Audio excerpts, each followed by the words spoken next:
چی مبلغ جمع شد، ای کجا مبلغ ها اومدن برای هم دو درکی ما که کسل رگ داره. انشالله با رسول الله چیزی که یاردمایی که شما کرده برزیاد کرده انشالله میرسش. با مقصد ای همون سری همون میتونه که قرضدار بود، پدرش قرضداره، همون قرضدار شده. جمع جمع همین پول 16 قطعی ده 26,000 سومون 26,000 سومون برای ابوبکر جان اینجا آمدگی. نه پدرش هم اینجا هسته. جمعیت ناحیه نورآباد، من از همه شما اظهار بی‌ندارگی باز همه کنم. باید چیز تو گفتنی هم که همین رقم‌های همین جمعیتی که من میمونم در هر کجایی که باشه، چی در کره، چی در امریکا، چی در اروپا، چی در فدراسیون روسیه قرار، چی در همین داخل تاجیکستان، هم داخل تاجیکستان، همین رقم‌هایی که میمونم همین رقم‌های جمعیت ناحیه نورآباد در رقم‌های آبشی جمعیت میتونه که در همینجا اعضا شه. مثلا ما کیس موی سومورا گرفتی ها؟ 26,000 سومون ها شید گرفتی. 26,000 سومون جمع اومد. این موی سرش موش همش ایخیمیا ریخته ها. بچه‌ها در کامنت‌ها نویسن که رنگی پوتینا. البته رفتن پوتینا. برادرو میگه که امیر بی‌وطن خار و ذلیل است، گدای در وطن میاد امیر است. این اکای ما در همون راهون در همون جای مشکلش کار میکنه. درود خداوند بر شما بینندگان گرامی. اینک ما حضور داریم در ناحیه نورآباد. در ناحیه نورآباد حضور داریم برادرها. اینا پیش دادرک اومده ابوبکر جان که ابوبکر جان شما میشناسه که کسل رکای انشالله که برادرها مبلغ هایی که شما روان کرده از همه مبلغ ما برای شما اچات و اوچات شمیتیم که چی مبلغ جمع شد، ای کجا مبلغ ها اومدن برای هم دو درکی ما که کسل رگ داره. انشالله با رسول الله چیزی که یاردمایی که شما کرده برزیاد کرده انشالله میرسش. با مقصد ای همون سری همون میتونه که قرضدار بود، پدرش قرضداره، همون قرضدار شده. برادرای عزیز، ای آبونچی ما با همین دکارته همین پدر همین ابوبکر جان اومدگی 10,200 چند سال 250 سوم ها 250 سومون اومدگی 10,250 سومون اومدگی. انا از جمعیت ناحیه نورآباد ما برای شما گپ ندارم. همه وقت شما جمعیت ناحیه نورآباد دبر موی همه وقت در همین کارهای خیر دستگیری میکنه، چی در کارهای طبیعتی باشد، چی در مرگ مرده، در همه حالت شما در بر ما هستید. در بر مردم ناحیه نورآباد، مردم خیرخواه جمعیت ناحیه نورآباد از همه تو اظهار بی‌ندارگی میکنیم. از آبونچی‌ها، از بینندگان باز هم اظهار بی‌ندارگی میکنیم. ای جمعیت ناحیه نورآباد برادرها 16,000 سومون اومدگی 16,000 سومون اومدگی. جمع همین پول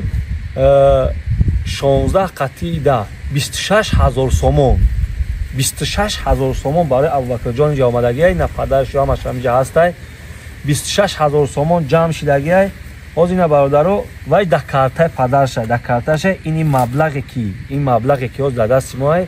ای از جمعیت ناحیه نورآباد در کارت ما پرت افتن. جمعیت ناحیه نورآباد که در فدراسیون روسیه قرار دارن در همه جا. از این مبلغ نزدیک ابوبکر جان انشالله میتیم. ابوبکر جان انالیزات گرفتیم سپوریدی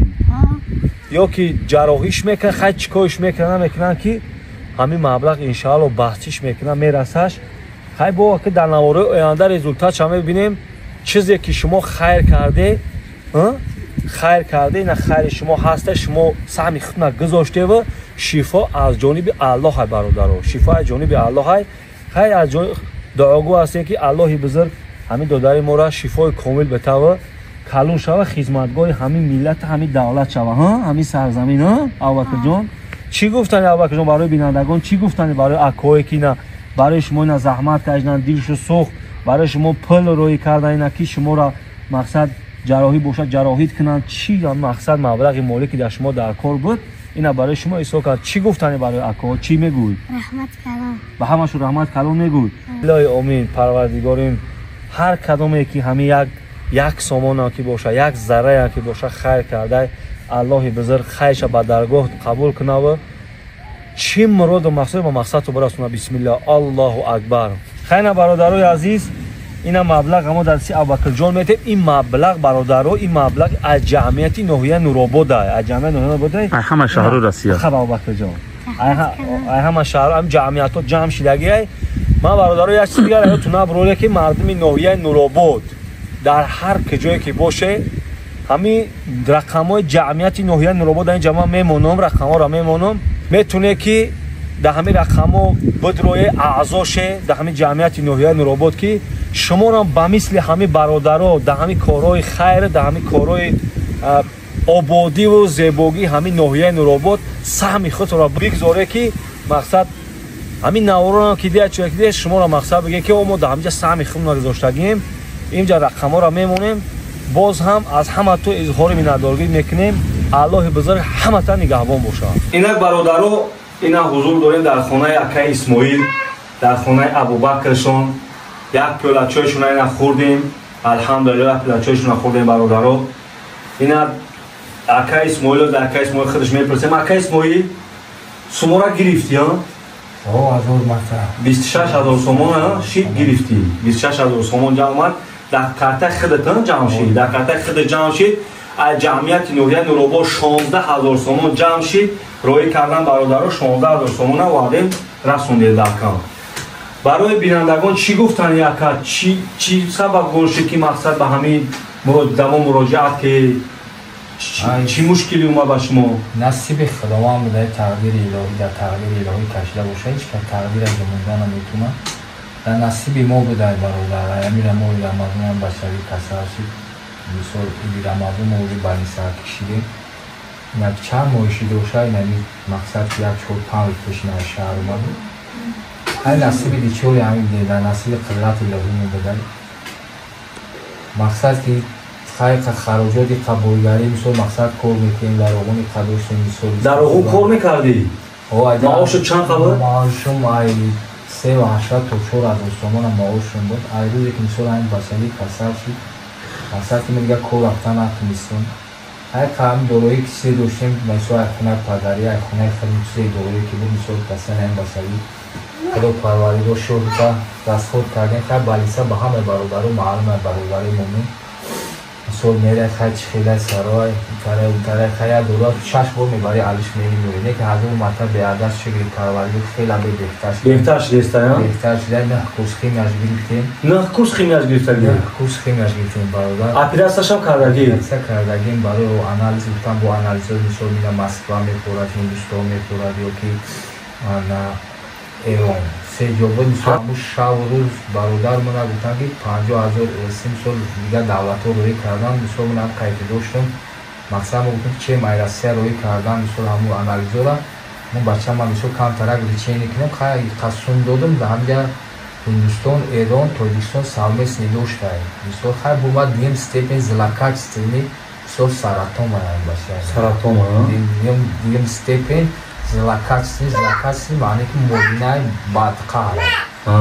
سال همه اوضاعش میکنه زیاد رفت یه در کجا چی دگیه؟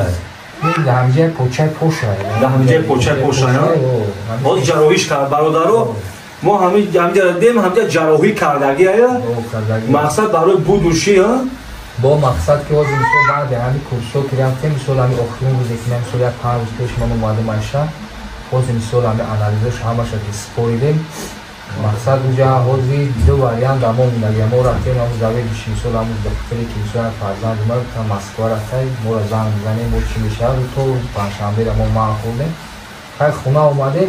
باید ما از قطعه وای مثال یا که زنگ می‌زنیم یا که بریم اینجا دو وریان داریم یا که ما سوید میگیریم یا که اپیراتسان یا سویدش میگیری یا اپیراتسان یا سوید چیه کو سوید مقصد که اگه همون خیمیاش میگیریم همون قای سوید با میگیم خیمی هم اینا نمیدونم واسه بود خودم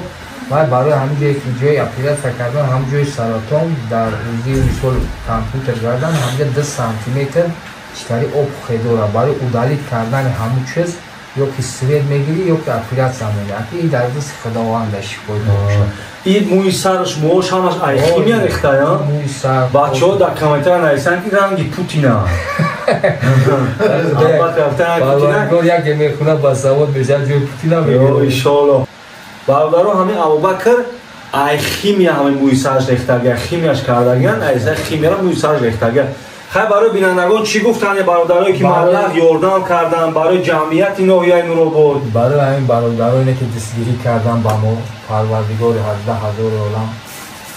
ҳамаи бандои муъмини ғарибони аввалаш худованд парвардигор барои кору кушоиши кор шудатия парвардигори меҳрубон барои ҳамин ҳукумате ки дастгирӣ кардан парвардигори меҳрубон хайршона ба даргоҳаш қабул кунад гузаштагиҳошона раҳмату мағфират кунад парвардигор дар умномаи амолшон нависта кунад парвардигор аллоҳумма салли ала сайидина ва набiyina шафиина мавлона муҳаммади ва оли асҳаби як ҷаҳон ташаккур мо миннатдорем аз бародарои муъмине ки ҳастанд дар баробари муъмино чизе ки бошад мисол монам дар бар ту ҳастем гап нест бародаро мегӯяд ки амири беватан хору залил аст гадое дар ватан меяд амир аст шукрона аллоҳ ки ҳамин хел ҷамъиятҳо дорем ҳамин хеле вай дорем ки дар ҳамаи ҳолатҳо дастгири якдигарем шукрона ҳамин ватани тинҷ овод ки мақсад бетунем ки ба ягон роҳ зиндагимона пеш барем ба ҳамая чӣ ба ҳаматон ҳазор раҳмат ҷамъияти ноҳияи Нуробод бародарое ки кадомед ки хайр карде дасти кӯмак худо дарек надоште ба ҳаматон боз ҳам ҳазор раҳмат ҳамин акаи мо акаи Исмоил дар роғун кор мекунад аз сабабе ки бачаш бемор шидагиай мақсад кора парт офтае мақсад дами бачаша гирифтагия ки бачам хай фарзандай бояд хуту буфаҳме фарзанд чияй ба хотире ки шумо дар роғун кор мекунед роғун ин мақсад медонед чияй ба хотире ки дар роғун кор мекунед ҳозир кор рафта наметуне ҳамин бачата ки бурдӣ ҳамин маблағе ки нарасид бо муроҷиат ки иншааллоҳ бо ҳамин бинандагон тамошобинон обуначиҳо ҷамъияти ноҳияи Нуробода иншааллоҳ ки бо ягон навор мекунем иншааллоҳ ки ёрдам мекунам ба хотире ки дар оғун шумо кор мекунед гап нест ака ҳазор раҳмат ки дар оғун шумо кор мекунед меҳнат мекунед дар оғун дар ҷош кор мекунед ака 2016 дар оғун кор мекунем патент кардем проход кардем навкан мегӯяд сварчки мамуда сварчки навкани гап нест ака ба ҳамин хотир бо ҳамин хел муаҷат мекунед ҷои вазбинош ки бачаҳое ки буданд қатъи мо ҳамроҳи кор мекарданд гуфти ҳам бачаҳо мегӯянд рӯи смирникҳо дар ӯ тои завад хеле одам меравад кора ки мисол кунанд бояд хай барои ватани худум барои фарзандо ки мисол я рушноӣ на рушноӣ ояндашу барои кӯшиш менем ки хеле чизе шидем нашидем не ки солое ки мисол вақти хуби мо буд ҷанг буд ғарибӣ рафтем хай ҳамуҷа кор ки омадем аз соли 2000 мисол 12 дига мо ягон ҷоя фақат дар ватан кор кардем ватан дар меҳнат кардам мисол заҳмат кардем чӣ кунем ки мисол як кафаи хаса кини дар ҳамиҷа як ниҳоли бишунӣ мисол фоидаи ватан шад не хай ки худованд бои моро дар тақдири экзамени илоҳӣ қарор кидем не ки беадад шукри парвардигор шукрона кенҷи ободӣ мон айн бачаҳое ки мисол кадумоиш ки хайр кардан мисол дастгирӣ кардан бачаҳои муъмине ки ҳастанд аз замин то осмонам миннатдорам худоро парвардигор хока бигирад зар буда аллоҳу акбар агар бародаро ба хотири и акаи мо дар ҳамун роғун дар ҳамун ҷои мушкилиш кор мекунам зина боши ака сварчки на ҳамуҷа гап нест акаи Исмоил ҳазор раҳмат барои хидматот гап нест раҳмат